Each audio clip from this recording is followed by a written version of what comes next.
every type of insurance available to her, okay? She even did hurricane shutters in the days before Helene. She did everything she was supposed to do.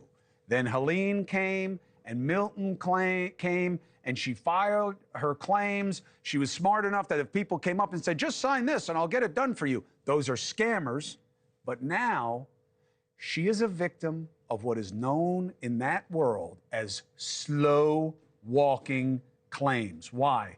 Because time is money and they want you to pay them right away, but they can take their sweet ass time paying you. And that includes FEMA and the insurers. She joins us now, along with Rick Tutwiler. He's the president of a claim adjusting firm, Tutwiler and Associates. Good to have you both. Thank you very much. First of all, Ms. Bello, do I have it right? Yes, you do. Thank you.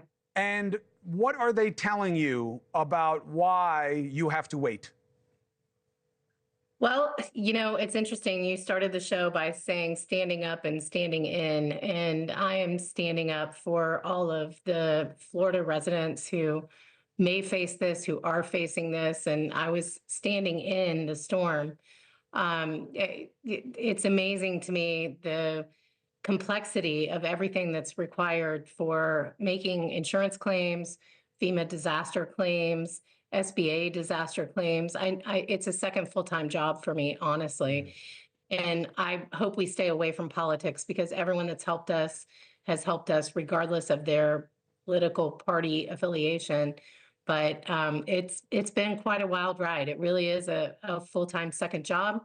And so far, there's been no payoff. I am with you. However, politics matters in terms of fixing and why we are in this place in the first place.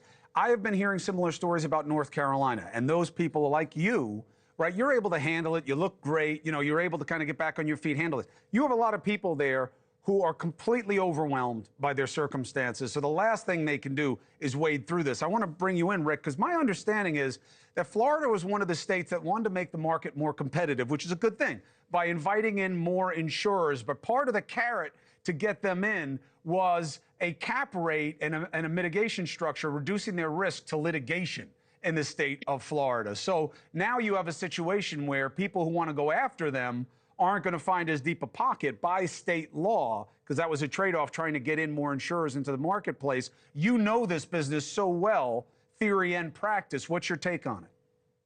Well, Florida made those changes in December of 2022 after Hurricane Ian. At the time, we were promised that rates would come down. In fact, a leader was quoted, it would be hell or high water if rates didn't come down in a year. Here we are almost 2 years later and rates aren't coming down and they're about to go up big time. Why? What's changed? Many things have changed. I really can't put my hand on it right now. We've been through so much, and you know, Tampa Bay and the state of Florida, with the wide-ranging impacts of this, is going to be a 6 to 8 month process, and that was just from Helene. Now you add Milton to this mix, it's going to be compounded at least another 3 or 4 years.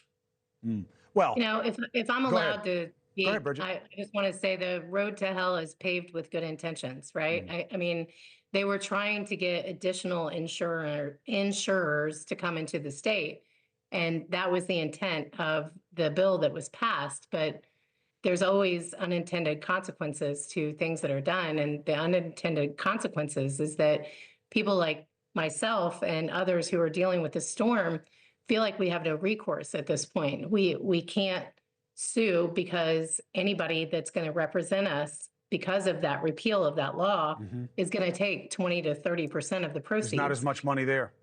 I mean, and there may not be a valid claim to pursue because of the coverage. People are paying more premiums for less coverage. So much of what is going on, at least what I'm seeing, is claims are already being denied already. Right. I heard the same thing on the ground there. I saw the CFO of the state of Florida, who was actually on the ground where the tornadoes hit, trying to get people to understand about these scammers. Don't sign anything. You don't have to sign anything to get a claim paid. You know, deal with legit people like Rick Tutwiler, but do not just go signing things for people on the ground. We're hearing the same stories in North Carolina. We'll stay on the problems, and we'll start pushing the people in power about what they're going to do about it. That's why they're supposed to run for office in the first place, right? To try to fix stuff. Right. Hey, thanks for watching. Go to joinnn.com to find NewsNation on your screen. And don't forget, click the red subscribe button below to get more of NewsNation's fact-driven, unbiased coverage.